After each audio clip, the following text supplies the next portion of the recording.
Hey guys, you're watching Lit Sports Online. This is the preview episode for UFC 223 in Brooklyn, New York at the Barclays Center, April 7th. It's a Saturday that they're doing this pay-per-view, and I've got special guest Pat back on the show. He's our MMA expert, and he's going to introduce the match card for you guys. Yeah, so we got a stacked card in New York, and it should be very exciting. It's good fights top to bottom. On the early prelims, the first fight that I'm pretty excited about is Alex Caceres versus Artem Lobov. Artem Lobov is a teammate of Conor McGregor, where he gets most of his notoriety. But Alex Caceres, Bruce Leroy, is just kind of a fun stand-up fighter, a lot of flashy kicks. He's a rangy guy, so he throws a lot of interesting strikes, which is fun to watch. I'm not sure who's going to win that. Might have to give it to Lobov. He has more power than Caceres typically does, but fun fight nonetheless. The next fight that's fun is we got Ray Borg on the undercard versus another guy who just fought for the title. Two guys who recently just lost to Demetrius Johnson, pretty much.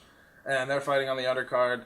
The main event of the undercard is Karolina Kowalkiewicz versus Felice Herrig, which is a fun fight and is going to determine who stays in title, or which one of those two girls is in title contention, I would say definitely. Karolina Kowalkiewicz has fought for the title before, lost to Joanna Jędrzejczyk, and Felice Herrig has kind of had a up and down career, but she's on a 5-fight win streak right now, so she's getting up there in the division. It's going to be interesting to see which one of those girls, or which one of those women comes out on top. And then we're on to the main card, which is of course headlined by two title fights. We got the strawweight title between Rose Namajunas and Joanna Jędrzejczyk. And then the main event is the current featherweight champion Max Holloway versus Khabib Nurmagomedov for the lightweight title, which is a bit different than the card was originally planned for, which was Tony Ferguson versus Khabib Nurmagomedov for the interim title to see basically who's going to fight Conor McGregor when he comes back. Ferguson got injured in a pretty foolish way. The story goes that he tripped on a wire in a TV studio while wearing his sunglasses inside. Nice going. Yes. Very nice. Very professional. But anyway, so they call Max Holloway on 6 days' notice, say, hey, do you want to come fight this undefeated monster from Dagestan? And he, being the badass that he is, kindly obliged. And so here we are. Yeah, admirable. I mean, if you're going to be in this profession, you got to have a pair of balls, and you got to respond when you're called up for something like that. But in all honesty, I have to say I see Max Holloway losing this. I mean, number one, you got the short notice. Number two, the fact that this guy actually fights more as a featherweight. He's a featherweight champion. He's trying to fight lightweight division. I just got a bad feeling about it for him. Me too. It's not looking too great. I mean, Max Holloway is fantastic. He just came off of 2 wins over one of the greatest fighters of all time in Jose Aldo. And he is a phenomenal fighter, but there's not many people who can handle Khabib. He's demolished everyone that he's been put in front of. His wrestling is too strong. His top game is too strong. His position control is too strong. And he just pounds people into the corner between the fence and the mat until they get sick of it. And it's pretty insane to watch, considering like all the different styles that he's come up against and just blown out of the water. And Max Holloway is like you said, is a smaller guy. I don't think he's going to be prepared for the tenacity and smothering pace that Khabib fights with.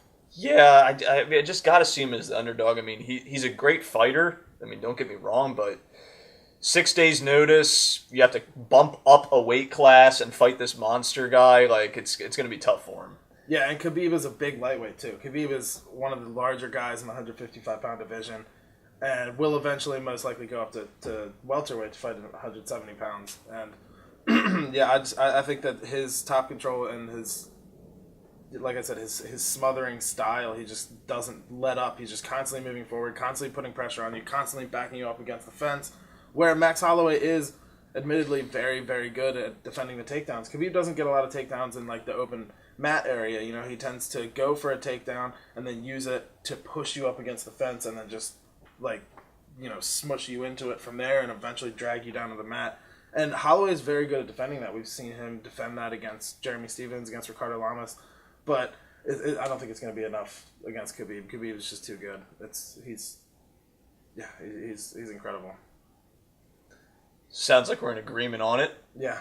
Definitely. So the other main event is the strawweight, right? Yeah, the co-main event is the strawweight title, which is the rematch, which we did a video for last year, Rose Namajunas versus Joanna Jędrzejczyk. And I think you called that one correctly. I think you had Rose. I think we both got that one wrong, if I remember correctly. Yeah, I definitely got it wrong. I think I called Joanna, and then she lost in the most unexpected of ways, which is a first round knockout. Which if anybody was going to get that, I would have expected it to be Joanna. So who knows? Yeah, I mean it's a question of, as far as Namajunas, I mean, is she continuing to show progression even after that fight? Like, does she keep getting better, or do you think she's kind of plateaued at this point? No, I mean, she's very young, and she's fighting in a fight camp with a phenomenal coach in Trevor Whitman, and her boyfriend is a former UFC heavyweight, former high-level kickboxer, and Pat Barry. And I think she just keeps getting better. She's young. She's driven. She's one of those people that just, ever since she's gotten onto the scene, has just not stopped improving at a pretty rapid pace. She lost her first title bid against what's that girl's name? Carla Esparza, and then she just went on a tear from there. I don't think she lost after that. I think she went through Paige VanZant, she went through Michelle Watterson, she went through Tisha Torres, like all women who are at the top of the division consistently, and she's beaten them all, and now she's won the title, and her first challenge after getting the title is defending it against the woman that she took it from, in Joanna Jędrzejczyk. Right. I think this is a really difficult one to call. I mean, I think the last match we talked about was a little more straightforward, and you got one guy that doesn't have a lot of time to prepare. For me, that's an easier prediction, but for this one, I am going to go with Johanna on the rematch. I'm just looking at it from the perspective of, she held the belt for quite some time. Mm-hmm. She got humbled, and I think when you're the challenger for a belt, there's a little more drive in you a lot of times. So, but again, it's one that could go either way. I'm not going to be surprised if I get this one wrong. So, yeah, I'm kind of on the fence on this one. I keep going back and forth. I didn't think there was much way for Rose to win the first time round, and now it still kind of seems that way a bit. But I mean, she shocked us last time. There's no reason to think she couldn't do it again, and I think that Joanna will come into this fight with a different mindset. She was so into that whole persona that she had going of just being the champion for so long and demolishing everything in front of her, and she was calling herself the boogie woman and stuff like that. And so I think that after a while, getting into that persona and getting so amped up about fights and the lavish lifestyle that she was living of being the champ and kind of a superstar, and I think it all kind of caught up with her, and maybe a little bit of distraction kind of led to whatever the problem was in the first fight. And she is blaming the weight cut. She's saying that it was the worst weight cut of her life, and that's why she didn't feel like herself. She couldn't take a punch as well as she normally does, which is, it does happen, but you can't. It sounds a lot like an excuse in most ways, right? So we'll see if Joanna comes in here with a different mindset, but trained the way she always is, then we very well could see her go away with the victory, returning the belt to Poland. And I don't know if it's just because I want to see the trilogy. I would love if I think it would be so much fun if Joanna wins this one, and then either they run it back right away, or couple fights down the line, run it back again. Just kind of establish a rivalry. Yeah, the 3-fight rivalry. It's the classic. It's there's been so many of them in fight history, and they're always fun. And this one could be an especially fun one because both of these women just are so phenomenal. They're so good, and I think they're far and away better than the rest of the women in the division. I think it's kind of those two sitting on a platform above the pool of the rest of them, you know. So I think Joanna might come away with this one, maybe a decision, but I'm hoping for the trilogy. The trilogy fight here would be a lot of fun. Yeah, it's definitely the one that's going to be the hardest to predict. I don't have no idea how it's going to go.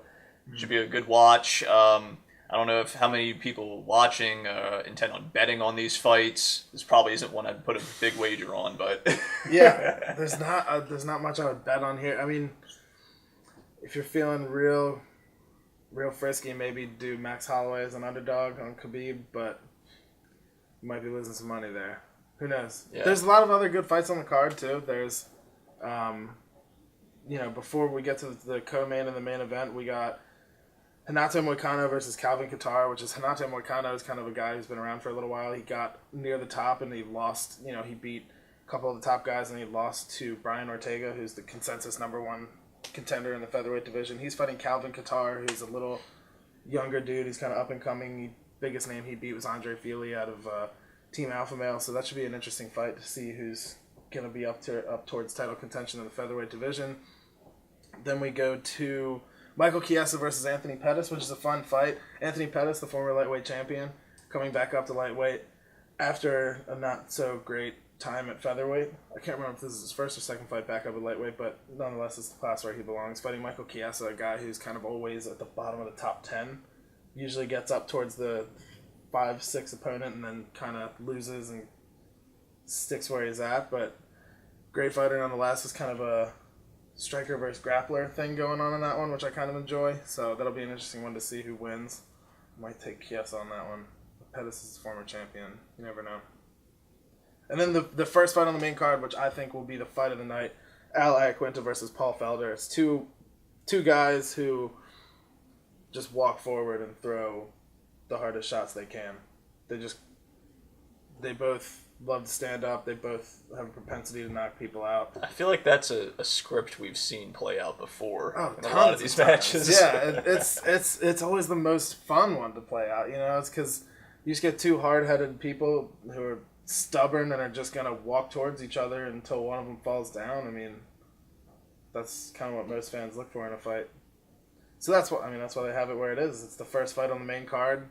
Draw some people in, get them excited, take them on to the championships. We'll see what happens. Overall, it's a great card, though. Yeah, definitely a great card. It's going to be a great pay-per-view, ones that you guys are going to want to watch. Again, it's this Saturday, April 7th in Brooklyn. So stay tuned to that UFC 223 pay-per-view. And they can strip Conor McGregor because he's just been away a long time. Yeah, because he's just fucking off because he's $100 million richer than everyone else in the UFC and gives 0 fucks.